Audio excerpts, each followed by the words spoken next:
future engineers, subscribers, viewers, and students. Here is another video about solutions to licensure exams in mathematics, engineering licensure exams in mathematics.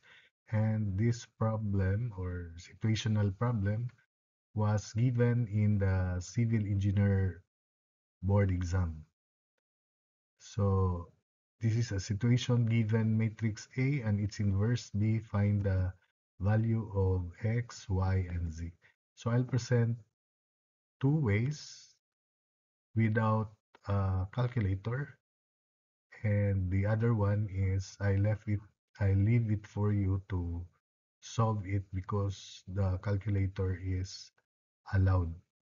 So you check the answers using your calculator. Let's now proceed to the solution to this problem. I'll use the basic method about the definition of inverse of a matrix, which is 1 over determinant times the adjoint of matrix A.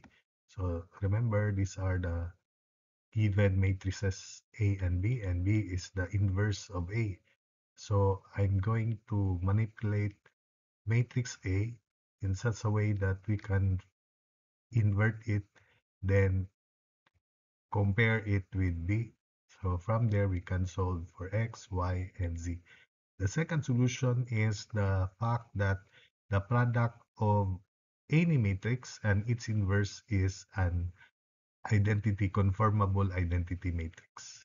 So first, for the determinant of matrix A, I use the basket method, and that is actually expansion of minors, but because it forms a mesh, that's why we call also this by basket method. That is, we copy the elements of the first two columns to evaluate the determinant, and remember, product of diagonal elements down to the right positive, up to the right negative. So this is the definition of inverse of a matrix, and for those for the students who are not allowed to use the calculator, you can use this as an exercise for you to develop your skills, training of your minds, so that you can also analyze other problems. So this is it. The adjoint of A is, remember, the transpose of the cofactor matrix of A.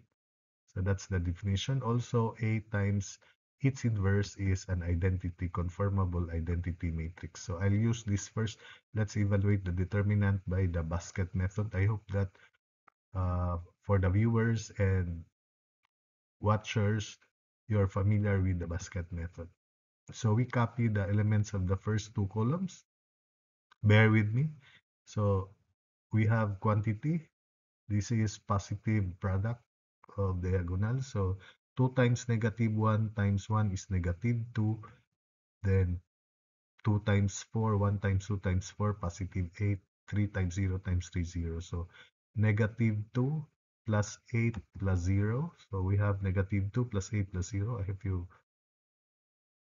can follow that. Then minus 4 times negative 1 times 3 is negative 12.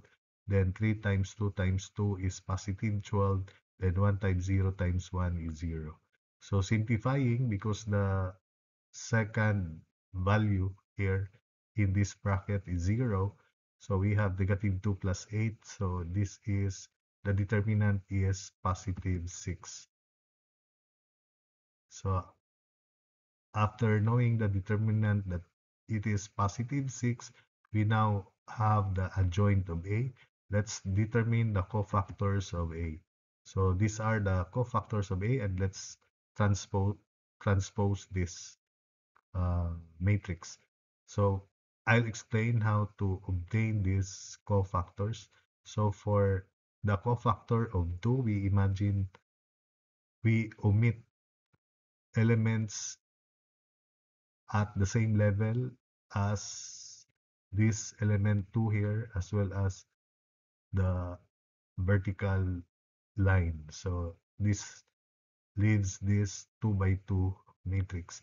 So negative, the sign assigned here is positive. This is positive because it is in row 1, column 1, and negative 1 raised to 1 plus 1 is positive. But I don't want you to remember that. Rather, remember that these elements have assigned alternating signs. Diagonal elements are positive, so positive, negative, positive, negative, positive, negative, positive, negative, positive. So it's that way. Do not memorize the formula. So the cofactor of 2, the sign assigned here is 2, and it is the determinant of this 2 by 2 matrix. Negative 1 minus 6 is negative 7.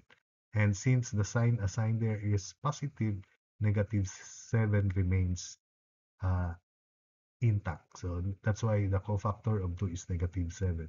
For this element here, imagine a vertical and horizontal line.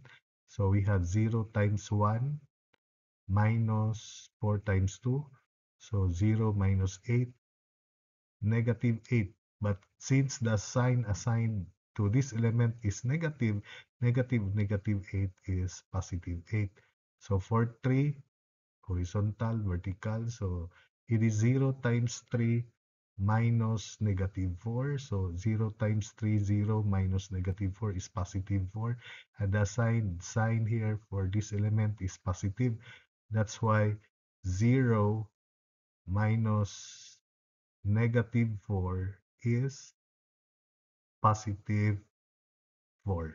So this is positive 4. 0 minus negative 4 is positive 4. And the sign assigned here is positive. So that's why we have positive 4 here. For this element here, horizontal, vertical. So we have 1 times 1 minus 3 times 3, 1 minus 9, negative 8. And since the sign assigned to this element is negative plus negative, so negative of negative 8 is positive 8. So this diagonal center element is positive. The cofactor is, imagine horizontal and vertical line through it. So we have 2 times 1, 2 minus 12, negative 10. So that's why you had negative 10 here. For this element, the cofactor is 2 times 3, 6 minus 4, so 2. But the sign assigned for this element is negative, so negative of 2. Then for this element, 1 times 2, 2 minus negative 3. So 2 minus negative 3 is positive 5. And since the sign assigned to this element is positive, so that's why it is still positive 5.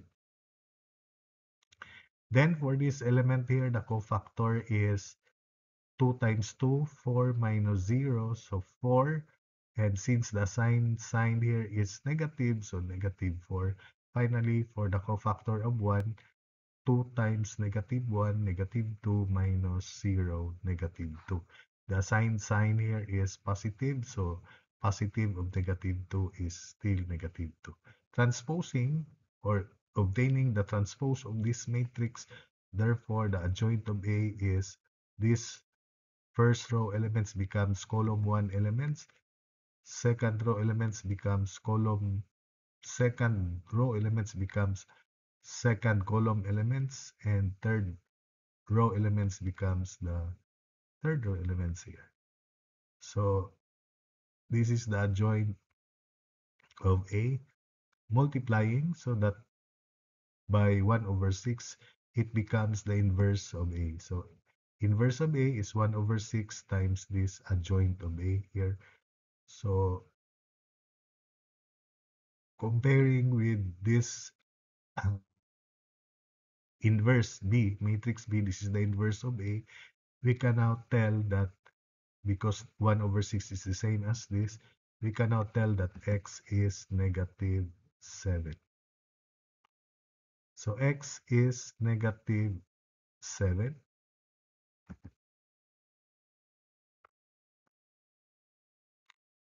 Then y is 5.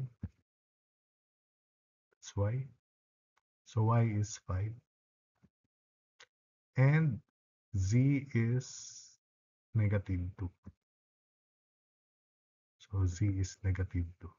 So that's it for that first solution. The alternate solution would be using this definition that the product of any matrix, any square matrix, and its inverse is a conformable identity matrix. So A to the A times its inverse is identity matrix. So we copy A, then B, which is this, 1 over 6, then this is B, the inverse of A. Then this is the identity matrix, 3 by 3 identity matrix. So for X, then X is first row, first column elements. We obtain the product and equate it to 1. So 1 over 6 times 2 times X plus 1 times 8 plus 3 times 4 equals 1. Again, 1 over 6 times, remember how to obtain the product of conformable matrices.